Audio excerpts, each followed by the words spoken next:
ஜாலியா ஒரு life. Lanco Harmonia Pavilion Senior Living Apartments at Sri Perambatoor 2 BHK just 49 lakhs. Call 7717273747. Hello behind பக்தி viewers, நான் உங்கள் Sneha. So இன்னைக்கு நம்ம நிகழ்ச்சியில் யாரை பற்றி பார்க்க போகிறோம், இல்லை என்ன பார்க்க போகிறோம் அப்படின்னா கிரியா யோகம். ஸோ தமிழ்நாட்டில் நிறைய விஷயங்கள் நம்ம வந்து ஜோதிடத்தில் பார்த்துருப்போம்.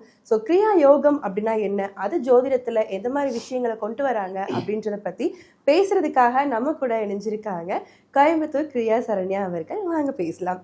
வணக்கம் மேம். வணக்கம். ஓம் கிரியா பாபாஜி நம்ம. Okay ma'am. ஸோ கிரியா யோகம் அப்படின்றது புதுசாக இருக்குது. நாங்கள் ஜோதிடத்தில் நிறைய விஷயங்கள் கேள்விப்பட்டிருக்கோம். ஸோ இந்த கிரியா யோகம் அப்படின்னா என்ன?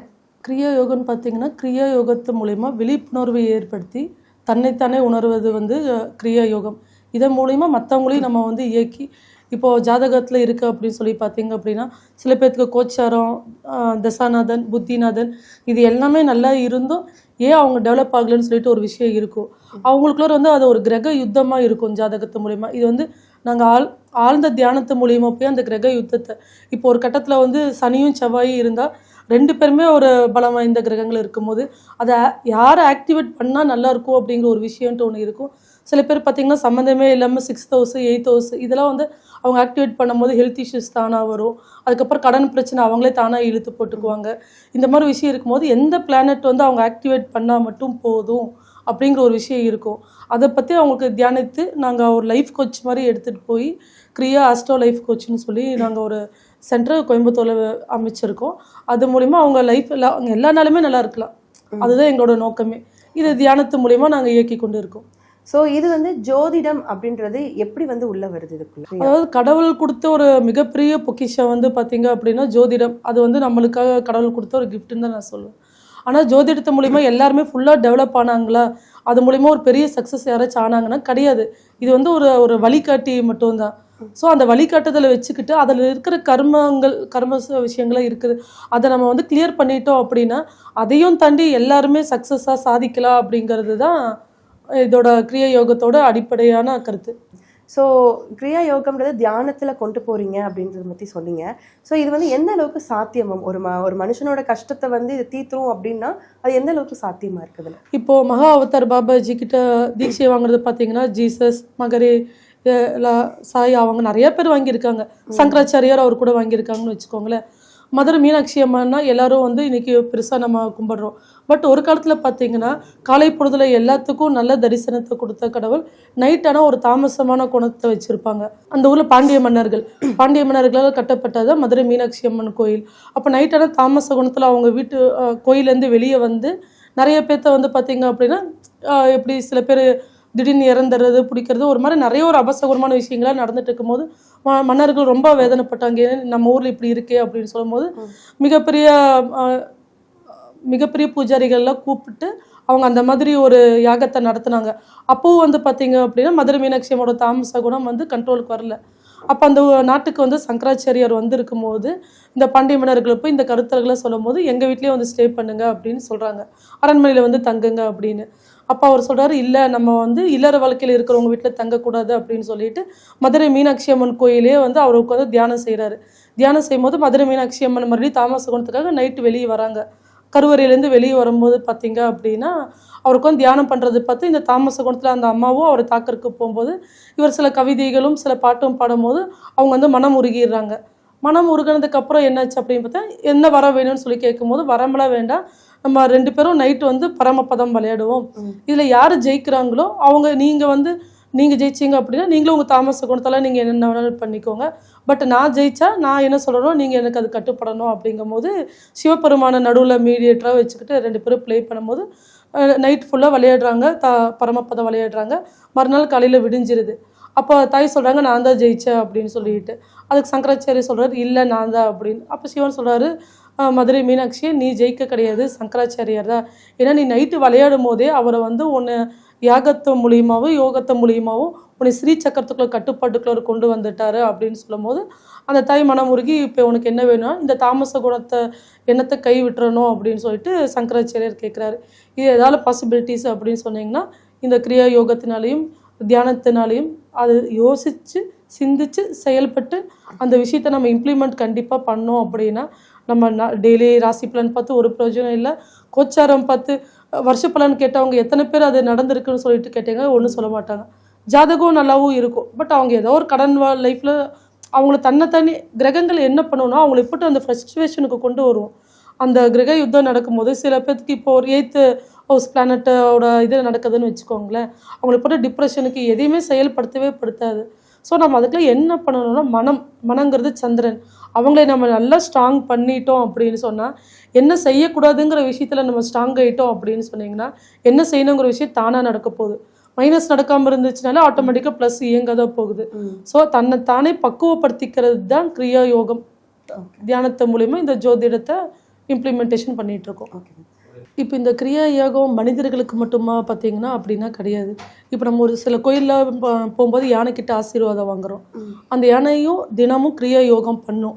அதனால தான் அந்த பவர் நெத்தியில் இருக்கிறனால தான் அந்த தந்தத்துக்கிட்ட நம்ம வந்து ஆசீர்வாதம் வாங்கும்போது நம்மளுக்கு அதான பலன் கிடைக்கிது. இப்போ குருவாயூரில் இருக்கிற கோயிலுக்குள்ளே போய் பார்த்தீங்க அப்படின்னா ஒரு யானை சிலை இருக்கும். அந்த யானை எந்த கேலண்டரை பார்க்க போது என்ன வருஷம் தெரிய போது ஒன்றும் தெரியாது. பட் மாதம் ஏகாதசி அன்னைக்கு அந்த யானை எதுவும் சாப்பிடாம விரதம் இருக்கும். விரதம் இருந்து அதுக்கப்புறம் ஒரு சில காரணத்தால் இறந்துருக்கும்பொழுது பார்த்திங்கன்னா அதோட உருவமைப்பை கோயிலுக்குள்ளே வச்சு அவங்க இன்னும் வணங்கிட்டு தான் வராங்க. ஸோ கடவுள் வந்து நம்மளுக்கு மட்டும் கொடுக்கல, அந்த 5 அறிவு இருக்கிற விலங்குகளுக்கும் கொடுத்துருக்காங்க. பட் அவங்களே கரெக்டாக அதை இம்ப்ளிமெண்ட் பண்ணும்பொழுது மனிதர் அருகே நம்ம அதை யூஸ் பண்ணும்போது பார்த்திங்க அப்படின்னா லைஃப் ஸோ சிம்பிள். அதை எப்படி ஆக்டிவேட் பண்ணுறதுங்கிறது தான் இந்த கிரியா யோகம். ஸோ வந்து கிரியா யோகம் பற்றி நிறைய விஷயங்கள் சொன்னீங்க. இதை தாண்டி நிறைய விஷயங்கள் ஜோதிடம்ல நம்ம பார்த்துருக்கோம் இல்லையா? ஸோ அதில் கிரியா யோகம்ன்றது ரொம்ப புதுசாக இருக்குது மக்களுக்கு. ஸோ இவங்க எல்லாரும் எதுக்காக கிரியா யோகம் பார்க்க வரணும்? ஸோ அவங்க வந்து அவங்களுக்கு என்னென்ன பலன்கள் கிடைக்கும்னு நினைக்கிறீங்க? இப்போ ஒரு எக்ஸாம்பிள் சொல்லி பார்த்தீங்க அப்படின்னா, ஒருத்தவங்களுக்கு தசாபதி நல்லா நடந்துட்டுருக்கு, அது இன்னும் ஒரு லாஸ்ட் ஒரு 2 இயர்ஸ் மட்டும் இருக்குது. அதுக்கப்புறம் பார்த்தீங்கன்னா அவருக்கு 6க்கோ 8க்கோ விரயஸ்தானத்துக்கான கிரகங்கள் ஏதாச்சும் ஒன்று அமையும்போது அந்த ஃபஸ்ட்டு 3 வருஷம் இருக்கும்போது வீடு கட்டிடுவாங்க, வீடு வாங்கிடலாம், நம்மளுக்கு நல்லா போயிட்டுருக்கு, லைஃப் இனிமேல் இப்படி தான் அப்படின்னு சொல்லிட்டு நம்ம லோன் போட்டு வாங்கிடுவோம், வீட்டை வாங்கிடுவோம். பட் அதுக்கப்புறம் வர தசாநாதன் புத்திநாதன் எதுவும் சரியில்லை அப்படின்னு சொல்லும்போது இப்போ நிறைய வீடு பார்த்தீங்கன்னா பேங்க்கில் சீசையில் இருக்குது சொல்லி பார்த்தீங்கல்ல. அப்போது நம்ம என்ன பண்ணுவோம் அப்படின்னா, வீடு வாங்குறதுக்கு முன்னாடி யார் பேரில் வீடு வாங்கணும், வீட்டில் ஹவுஸ் ஒய்ஃப் பேரில் வாங்குறதா இல்லை ஹஸ்பண்ட் பேரில் வாங்குறதா, யார் பேரில் லோன் வாங்கினா கரெக்டாக இது கட்டி முடிக்க முடியுங்கிற ஒரு விஷயம். ஏன்னா வீடுங்கிறது எல்லாத்தோட லட்சியம், வாழ்க்கையில் அது ஒரு மிகப்பெரிய லட்சியம் அப்படின்னு சொல்லுவாங்க. பட் எத்தனை பேங்க்கில் சீசிங்கில் இருக்குது, பட் அவங்களுக்குலாம் அது எவ்வளோ ஒரு வேதனையாக இருக்கும்.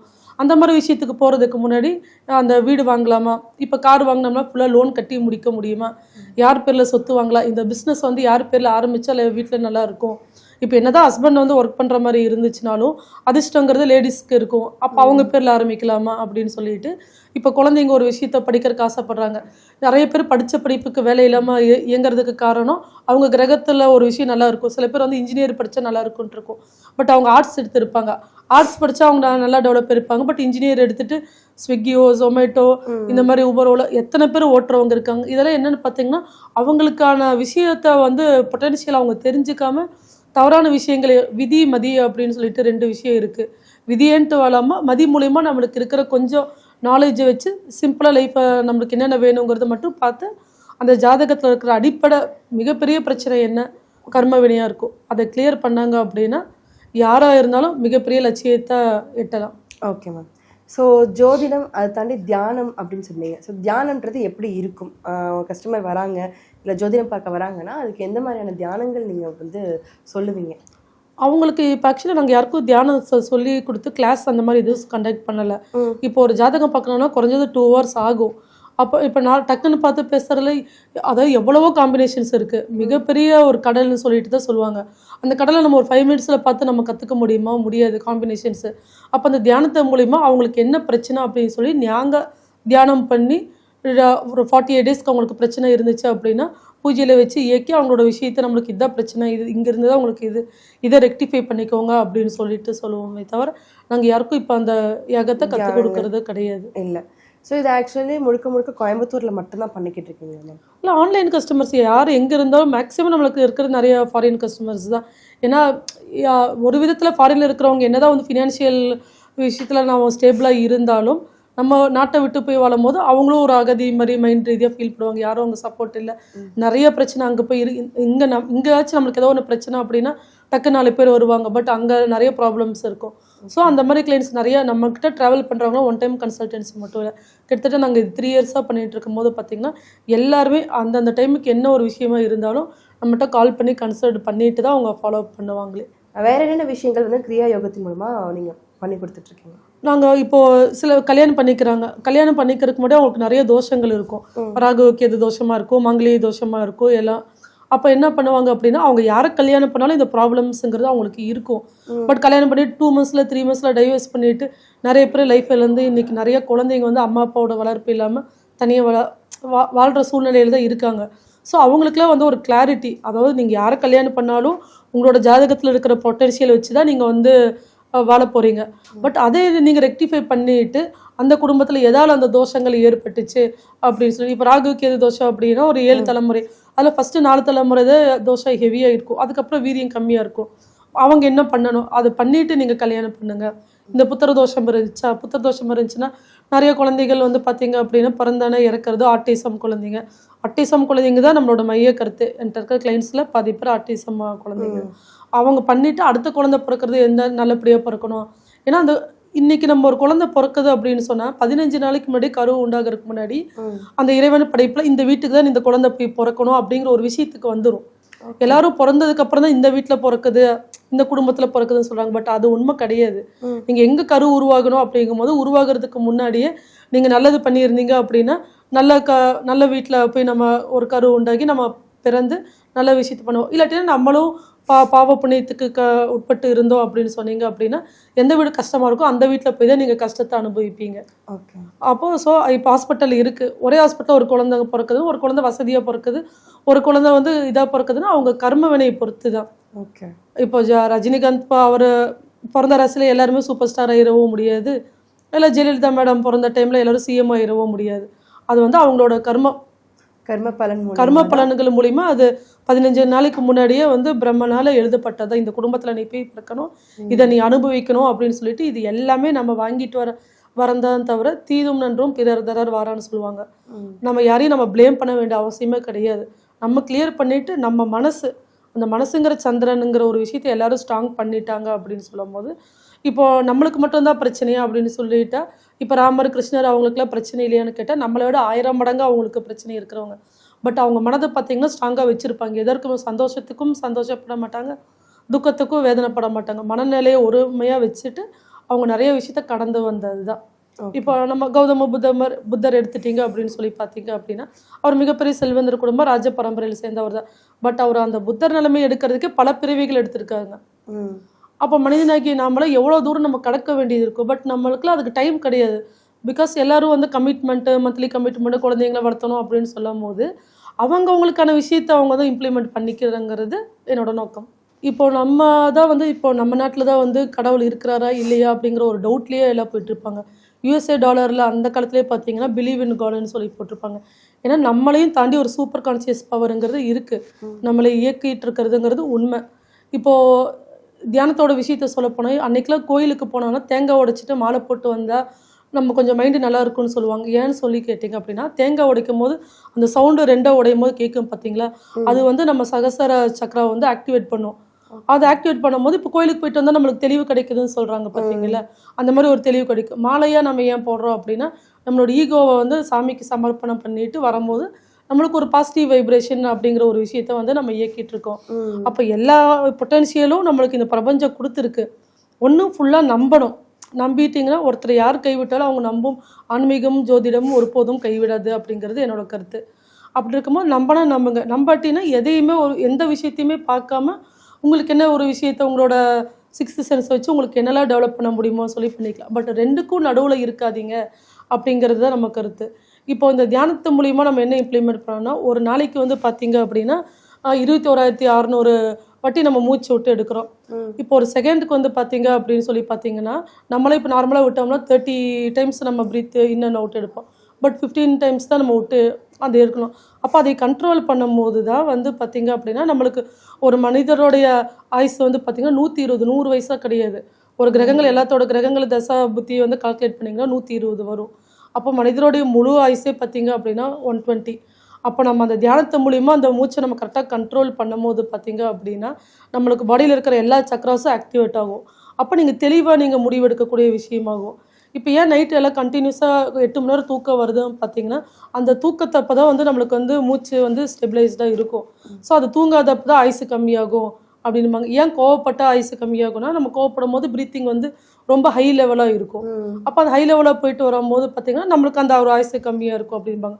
ஸோ முடிஞ்ச அளவுக்கு ஒரு அமைதியாக வாழ்ந்து, இப்போது சில பேர்த்துக்கு பேரண்ட்ஸ் சொத்து கொடுத்துருப்பாங்க, சொத்து கொடுக்க மாட்டாங்க, ஹஸ்பண்ட் இப்படி எல்லாத்துக்கிட்டையும் ஒவ்வொரு கமிட்மெண்ட் இருக்கும். பட் கடவுள் வந்து பார்த்திங்கன்னா எல்லாத்துக்கும் கொடுத்தது ஒரே ஒரு மிகப்பெரிய கிஃப்ட் வந்து ஒரு நாளைக்கு 82,400 செகண்ட்ஸு ஃப்ரீயாக கிஃப்டாக தான் கொடுத்துருக்காங்க. அதை நம்ம எதுக்கெல்லாம் நம்ம கரெக்டாக பயன்படுத்தணுமோ நம்ம பயன்படுத்தி வாழும்போது, ஏன்னா அதை நம்ம கேரி ஃபார்வர்ட் பண்ண முடியாது, யார்கிட்டையும் கடன் வாங்க முடியாது. எட்ட நேரத்தை கடன் வாங்க முடியுமா? முடியாது. யார்கிட்டையும் நம்மளும் கொடுக்கவும் முடியாது. நம்மளுக்கான மிகப்பெரிய சொத்து வந்து பார்த்திங்க அப்படின்னு சொன்னீங்கன்னா டைமிங் தான். அந்த டைமிங்கை கரெக்டாக இம்ப்ளிமெண்ட் பண்ணி, ஏன்னா நம்ம ஆளுங்களும் பார்த்திங்க அப்படின்னு சொல்லி பார்த்திங்கன்னா அவங்களே நம்மக்கிட்ட ஒரு இயக்கம் பாடியில் பெருசாக இருக்கும். இப்போ மேக்ஸிமம் வந்து எல்லோரும் ரைட் ஹேண்ட் தான் யூஸ் பண்ணுவாங்க. நமக்கு ஒரு சின்ன ஒரு ஹேபிட் ஒரு விஷயத்த நம்மளோட பாடியை க்ளீன் பண்ணுறதுக்கான இந்த லெஃப்ட் ஹேண்ட் யூசேஜை ஸ்டாப் பண்ணி வச்சுருக்காங்க. பட் அது எவ்வளோ பெரிய தவறு தெரியுங்களா? ஏன்னா இது ரைட் சைடு வந்து அக்கௌண்டிங் இது பண்ணும்போது அக்கௌண்டிங் பிரெயின் வந்து வேலை பார்க்கும், லெஃப்ட் சைடு வந்து க்ரியேட்டிவிட்டி. அப்போது அந்த ஒரு இயக்கத்தையே நம்ம பாடியில் நம்ம ஸ்டாப் பண்ணி வச்சுருக்கிறது எவ்வளோ பெரிய ஒரு முட்டாள்தனங்கிறது நான் சொல்லுவேன். இப்போ வடநாடு சைடில் பார்த்திங்க அப்படின்னா அவங்க லெஃப்ட் ஹேண்ட் யூஸ் பண்ணால் அவங்களே நம்ம என்னமோ வேற ஆள் மாதிரி இன்னும் லெஃப்ட் ஹேண்ட் யூஸ் பண்ணுறோம் அப்படிங்கிறவாங்க. நம்ம பாடியில் எல்லா இயக்கத்தையும் நம்ம கரெக்டாக பண்ணாலே நம்மளுக்கு மிகப்பெரிய அரிது மனிதராய் பிறப்பதில் அரிதுங்கிற மாதிரி, அதுவும் மனிதராய் பிறப்பது ரொம்ப நம்மளுக்கு நல்ல விஷயம். அதனால் நம்ம எல்லா விஷயத்தையும் கரெக்டாக இயக்கி தியானத்து மூலிமா நீங்கள் உங்கள் லைஃப்பை வந்து நெக்ஸ்ட் லெவலுக்கு கொண்டு போகலாங்கிறது மிகப்பெரிய சாத்தியக்கூறு. அதை வந்து முழு மனதோடு பண்ணிங்கன்னா நீங்கள் முழு பலனை பெறுவீங்க. ஸோ நீங்கள் பண்ணுற அந்த கிரியா யோகம் அப்படின்றதுல வந்து 12 ராசிகளுக்கும் பார்த்து அதுக்கான பலன்கள் சொல்வீங்களா, இல்லை அதை தவிர்த்து வேறு எந்த மாதிரி அவங்களுக்கு பலன்கள் நீங்கள் சொல்வீங்க? ஃபஸ்ட்டு அவங்கக்கிட்ட நான் வந்து டிஸ்கஸ் பண்ணுவோம். ஃபஸ்ட்டு அந்த ஜாதகத்தை பார்த்தா அவங்களுக்குலாம் இப்போ முதல்ல ஃபஸ்ட்டு அவங்களோட கொடுப்பினையும் சொல்லிடுவோம். இப்போ நீங்கள் வந்து ஒய்ஃபு மூலிமா உங்களுக்கு பெனிஃபிட் இருக்கா, தம்பி இப்போ எல்லோரும் சொல்லுவாங்க நான் தம்பி கல்யாணம் பண்ணி வச்சேன், தங்கச்சி கல்யாணம் பண்ணி வச்சேன், எனக்கு எந்த ஒரு யூசேஜும் இல்லை அப்படின்லாம் சொல்லுவாங்க. பட் அந்த பொட்டென்ஷியல் நீங்கள் பசங்களுக்கு நம்பிக்கை, இப்போ குழந்தைங்க பிறந்துச்சுன்னா அவங்க பேரில் சொத்தை எழுதி வச்சுட்டு எவ்வளோ மிகப்பெரிய செல்வந்தர்களை சொத்தை கொடுத்துட்டு இன்றைக்கி நடுரோட்டில் நிற்கிறாங்க. ஸோ அவங்களுக்கெல்லாம் வந்து என்ன சொல்லுவோம் அப்படின்னா, இதை பண்ணுங்கள், உங்கள் பேரில் சொத்தை வச்சுக்கோங்க, இல்லை நீங்கள் தாராளமாக பண்ணலாம் அப்படிங்கிற ஒரு குடும்பத்துக்கு என்னென்ன தேவையோ. ஒருத்தவங்க ஏமாற்றம் அடையாமல் இருக்கணும், வாழ்க்கையில் ஏமாற்றம் அடையாமல் இருந்தாலே அவங்க ஜெயிச்சிடலாம். ஸோ அந்த ஏமாற்றம் ஆகாமல் இருக்கிறதுக்கு அவங்களுக்கு என்னெல்லாம் கோச்சு அதை நாங்கள் பண்ணிகிட்ருக்கோம். ஓகே. இப்போ அந்த காலத்தில் தியானத்து மூலிமா சொல்லி பார்த்தீங்க அப்படின்னா ஏன் போய் அரச மரத்துக்கு அடியிலெல்லாம் உட்காந்து பண்ணாங்கன்னா, விநாயகர் தான் மூலாதாரத்தை இயக்குறவர். ஸோ அப்போ அந்த பக்கத்தில் ராகு கேது சிலையை வந்து குண்டலினி சக்தி எழுப்புறதுக்காக பார்த்தீங்கன்னா மரத்துக்கடியில் தேர்ந்தெடுத்ததுக்கு காரணமே விநாயகர் தான் வந்து மூலாதாரம். அவரை வாழ்க்கையில் நம்ம மையப்படுத்தி நம்ம வச்சு மற்ற விஷயங்களை இயக்கும் போது பார்த்திங்க அப்படின்னா உங்களுக்கு எல்லாமே பாசிட்டிவிட்டியாக இருக்கிறதுக்கு நிறைய வாய்ப்புகள் இருக்குது. மெயினாக வீட்டுக்கு ஒரு நெகட்டிவிட்டி எனர்ஜி இல்லாமல் இருக்கணும் அப்படின்னு சொல்லும் போது பார்த்திங்கன்னா விளக்கேற்றி வைக்கணும். விளக்கேற்றி வச்சு காலையில் ஒரு வீடே ஒரு நறுமணமாக இருக்கும் பொழுது பார்த்திங்கன்னா அமைதி. வீட்டுக்கு எல்லாத்துக்குமே நம்ம சண்டை பிடிச்சிட்டு இருந்தோம், சின்ன சின்ன விஷயத்துக்கு நீங்கள் சண்டை பிடிச்சிட்டு இருந்தீங்கன்னா உங்களுக்கு மிகப்பெரிய ஏமாற்ற துரோகம் பின்னாடி காத்துட்ருக்கோம். உங்களுக்கு அதோட மூளை உங்களுக்கு வேலை செய்யாமல் போயிடும். ஒரு ஃபங்க்ஷன், இப்போ உரியடி ஃபங்க்ஷன் எங்கள் ஊரில் நாங்கள் பார்த்துருக்கும் போது ஒரு 6 வயசு பையன், ஓகேங்களா, எல்லாம் பெரிய ஆளுங்களாம் வந்து பார்த்தீங்க அப்படின்னா அந்த உரி அடிக்க முடியல. பட் அந்த 6 வயசு பையன் கண்ணை மூடிட்டு ஒரு 5 மினிட்ஸ் நிற்கிறான். கடைசியில் தான் தெரியுது அந்த பையன் தியானம் வந்து 5 வயசுலேருந்தே பழகிட்டு இருக்கா அப்படின்னு. அந்த கண்ணை மூடி பழகிட்டு இருக்கும் பொழுது அந்த டிஸ்ட்ராக்ஷன் மற்றவங்களாம் பின்னாடி இருக்கிற சவுண்ட் ஃபுல்லாத்தையும் கண்ட்ரோல் பண்ணிட்டு அவங்க அம்மா சொல்கிறது மட்டும் அந்த பையன் காதில் விழுகுது. அவங்க அம்மா கரெக்டாக கைட் பண்ணுறாங்க. அந்த பையன் அந்த கைட்னஸ்லேயே வராரு. கரெக்டாக நெல்லு மகனே அதை அடின்னு சொல்லும் போது அந்த கரெக்டாக அந்த உரியை அடிக்கிறாங்க. ஸோ அந்த 6 வயசு பையனோட பவர் சக்தி நம்மளுக்கு அப்போ நம்மள மாதிரி ஆளுங்களுக்கெல்லாம் இயக்க முடியுமானா கண்டிப்பாக முடியும். அந்த தியானத்தோட பலனே என்னென்னு பார்த்தீங்கன்னா நம்மளுக்கு என்னெல்லாம் தேவையில்லையோ அது ஃபுல்லாக உங்களுக்கு வந்து கட் பண்ணி விட்டுரும் நெகட்டிவிட்டிஸு.